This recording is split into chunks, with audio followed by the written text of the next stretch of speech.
सभी चंपावत क्षेत्र के देवतुल्य मतदाता भाई बहनों का, बड़े बुजुर्गों का, नौजवानों का और देवतुल्य जनता का, सभी का मैं आभारी हूं जिन्होंने बड़ा समर्थन दिया है। निश्चित रूप से ये हमारी पूरे उत्तराखंड की सरकार को, हमारे देश के यशस्वी प्रधानमंत्री नरेंद्र मोदी जी को लगातार जो विश्वास व्यक्त कर रहे हैं और हम भी संकल्प जो हमने लिए हैं उन संकल्पों को आगे बढ़ा रहे हैं और चंपावत क्षेत्र आने वाले समय में भारत के मानचित्र पर आए, क्योंकि चंपावत में विकास की अपार संभावनाएं हैं। उन सभी संभावनाओं पर विचार करेंगे। नमस्कार, स्वागत है आपका हमारे चैनल में। मैं रानी गुप्ता आपके साथ और बड़ी खबर आ रही है उत्तराखंड से।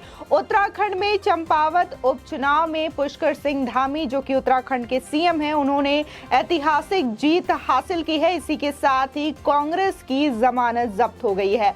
आपको बता दें कि जहां अरविंद केजरीवाल बड़े बड़े दावे कर रहे थे कि देखने को मिला 2022 के विधानसभा चुनाव में कैसे उनकी जमानत जब्त हो गई थी और शायद इसी हार की डर की वजह से उपचुनाव में उन्होंने अपना कैंडिडेट नहीं उतारा। आपको बता दें कि पुष्कर सिंह धामी का वोटिंग परसेंटेज की अगर बात करें तो 92% रहा। इसी के साथ ही 57,000 से अधिक वोटों से उन्होंने रिकॉर्ड ऐतिहासिक जीत दर्ज कराई है। आपको बता दें कि जिस तरीके से उन्होंने पूरे जी जान लगा करके प्रचार में उन्होंने मेहनत की थी, इसी के साथ ही देखने को मिला कि यूपी के सीएम योगी आदित्यनाथ ने भी उनके पक्ष में रैलियां भी की थी।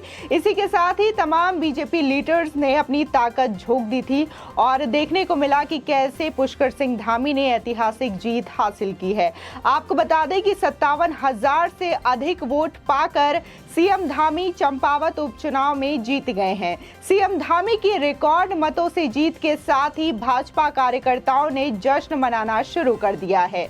वहीं कांग्रेस की निर्मला गहतोड़ी को 3,607 वोट मिले हैं। पहली बार कांग्रेस की जमानत उत्तराखंड में जब्त हुई है। आपको बता दें, पुष्कर सिंह धामी ने चंपावत विधानसभा उपचुनाव में उम्मीद के मुताबिक जीत हासिल की है। उन्होंने रिकॉर्ड 57,268 वोट से कांग्रेस की निर्मला गहतोड़ी को हरा दिया है। मुख्यमंत्री के खिलाफ लड़ रही कांग्रेस प्रत्याशी की जमानत भी ना बचा सकी। इस जीत के साथ ही जहां पुष्कर सिंह धामी ने अपनी कुर्सी बचा ली है, तो वहीं खाटिमा में मिली खटास भी दूर हो गई है। लगातार दूसरी बार भाजपा को सत्ता में लाने वाले सीएम पुष्कर ने इस जीत से खुद को फायर साबित कर दिया है। आपको बता दें कि 13 चरण की कुल काउंटिंग में सीएम पुष्कर सिंह धामी को कुल 57,268 वोट हासिल हुए हैं। वहीं अगर बात कांग्रेस की करें तो कांग्रेस प्रत्याशी निर्मला गहतोड़ी को महज 3,147 वोटों से संतोष करना पड़ा। वो अपनी जमानत तक बचाने में सफल नहीं हो सकी। इसी के साथ ही सपा प्रत्याशी मनोज कुमार को 409 वोट मिले, जबकि निर्दलीय प्रत्याशी हिमांशु गरकोटी को 399 और नोटा को 372 मत प्राप्त हुए। वहीं अगर आम आदमी पार्टी की बात करें तो आम आदमी पार्टी ने बड़े बड़े दावे करने के साथ ही अपने डर की वजह से अपना कैंडिडेट भी नहीं उतारा। इसी के साथ ही पिछले दिनों देखने को मिला कि जो अजय कोटियाल थे, उत्तराखंड के सीएम फेस बनाए गए थे आम आदमी पार्टी के द्वारा 2022 इलेक्शन में, उन्होंने भी पार्टी छोड़ करके बीजेपी ज्वाइन कर लिया था। तो ये जिस तरीके से बार बार अरविंद केजरीवाल ये बोलते हुए नजर आते हैं कि शायद बीजेपी को उनसे डर लगता है। अगर बात हम गुजरात की करें तो वहां पर कहते हैं कि वो जल्दी इलेक्शन करवा रहे हैं, और बात अगर दिल्ली की करें, दिल्ली एमसीडी की, तो वहां पर कहते हैं कि इलेक्शंस को टाल रहे हैं क्योंकि बीजेपी जो है आम आदमी पार्टी से डरती है। लेकिन यहां पर तो सीएम अरविंद केजरीवाल ने अपना कैंडिडेट ही नहीं उतारा उत्तराखंड उपचुनाव में, और बात वो लोकसभा इलेक्शन की करते हैं, विधानसभा इलेक्शन की करते हैं। इसी के साथ ही पुष्कर सिंह धामी ने इस जीत के साथ इतिहास रच दिया है। आपको बता दें, सीएम धामी को उत्तराखंड में विधानसभा उपचुनावों में सबसे बड़े अंतर से जीत हासिल हुई है।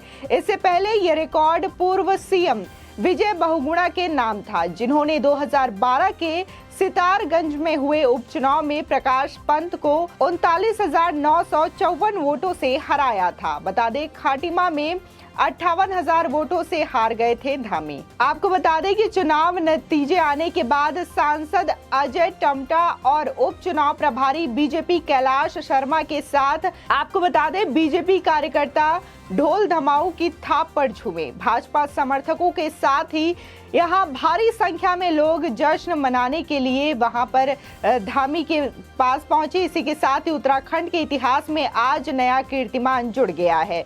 वहीं उपचुनाव का परिणाम आते ही सीएम पुष्कर सिंह धामी जनता का आभार जताने के लिए टनकपुर पहुंच गए हैं। उनके साथ भारी संख्या में समर्थक भी मौजूद रहे।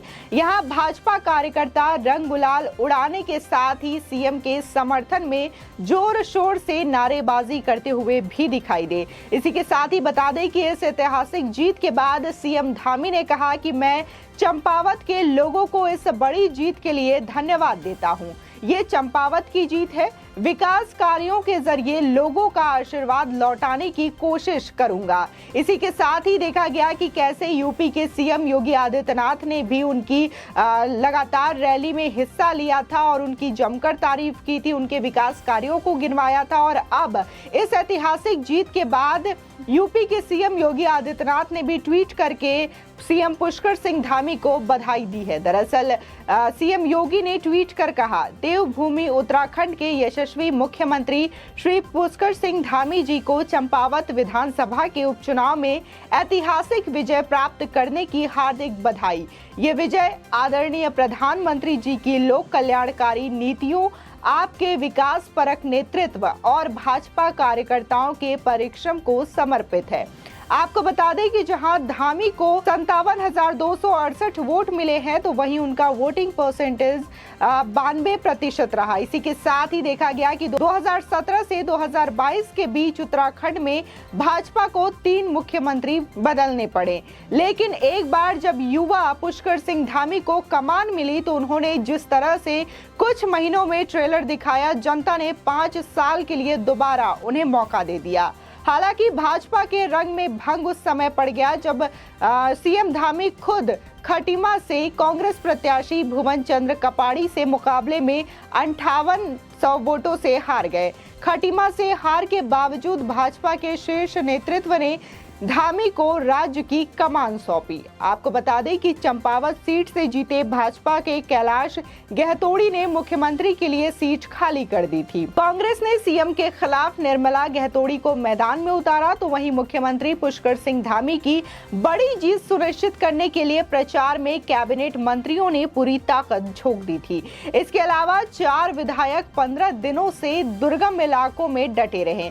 खुद सीएम धामी ने यहां कई बार प्रचार किया तो उत्तर प्रदेश के मुख्यमंत्री योगी आदित्यनाथ ने भी उनके लिए रैलियां की। आपको बता दें जिस तरीके से पुष्कर सिंह धामी की कार्यशैली रही है, उनको जिस तरीके से दोबारा बीजेपी के शीर्ष नेतृत्व वाले नेताओं ने कमान सौंपी उत्तराखंड की ताकि वो उत्तराखंड का विकास कर सके, उसके बाद लगातार देखा जा रहा है कि कैसे सीएम धामी लगातार कड़े एक्शन ले रहे हैं। जिस तरीके से उन्होंने अवैध निर्माण को लेकर भी ये रुख साफ कर दिया है कि जिस तरीके से यूपी में बुलडोजर गरज रहा है माफियाओं के खिलाफ और अवैध अतिक्रमण के खिलाफ, तो उस पर भी उन्होंने ये बात क्लियर कर दी है कि अगर उत्तराखंड में भी इसी तरीके की अवैध अतिक्रमण होती है तो उस पर भी बुलडोजर गरजेगा। इसी के साथ ही उन्होंने ये भी डिसीजन लिया कि जिस तरीके से पहाड़ी क्षेत्रों में अवैध तरीके से लगातार मज़ारों का निर्माण हो रहा है, अगर वो चीजें जो है अवैध पाई जाती है तो उसको भी हटाया जाएगा। इसी के साथ ही उन्होंने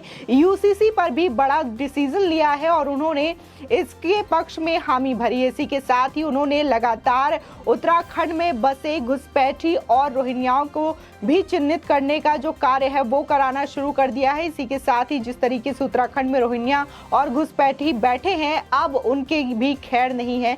और जिस तरीके से एक जैसे रक्षा मंत्री राजनाथ सिंह ने प्रचार के दौरान कहा था कि पुष्कर सिंह धामी जो हैं वो फ्लावर नहीं फायर हैं, तो कहीं ना कहीं जो उनके डिसीजंस हैं इस बात को प्रूव कर रहे हैं कि वो जो डिसीजन ले रहे हैं वो कड़े और सख्त डिसीजन लेते हैं जिससे कि उत्तराखंड का विकास हो सके। और इसी के साथ ही जैसे नीति अपना रहे हैं सीएम योगी आदित्यनाथ यूपी के, उसी तरीके से कहीं ना कहीं उनका भी डिसीजन है। जिस तरीके से योगी आदित्यनाथ बिना पक्षपात के डिसीजंस लेते हैं और उत्तर प्रदेश को लगातार आगे बढ़ाने की कोशिश कर रहे हैं, उसी तरीके से अब लगातार जहां जहां बीजेपी शासित राज्य है वहां पर ये चीजें दिखाई दे रही हैं और बीजेपी के तमाम जो मुख्यमंत्री हैं वो अपने राज्य का विकास करने के लिए इसी तरीके से डिसीजन लेते हुए दिखाई देते हैं। और जहां योगी आदित्यनाथ ने उन्हें बधाई दी है इस जीत के लिए, क्योंकि जीतना भी स्वाभाविक था, क्योंकि योगी आदित्यनाथ ने उनके लिए प्रचार किया था। इसी के साथ ही उन्होंने जिस तरीके से प्रधानमंत्री की नीतियों को जनता तक पहुंचाने की कोशिश की है, कहीं ना कहीं ये भी जीत का एक बड़ा साधन रहा है, क्योंकि प्रधानमंत्री मोदी जो है शीर्ष नेतृत्व के लीडर है और इसी के साथ ही बीजेपी का अगर कोई बड़ा चेहरा है तो वो प्रधानमंत्री मोदी है। और प्रधानमंत्री मोदी की जो नेतृत्व शैली है उसी की वजह से तमाम राज्यों में आज बीजेपी की सरकार है और लोग भी इसकी प्रशंसा करते हुए नजर आते हैं। आपकी इस खबर पर क्या राय है हमारे कमेंट सेक्शन में जरूर बताएं। आगे की और भी अपडेट के लिए चैनल को सब्सक्राइब करना ना भूलें।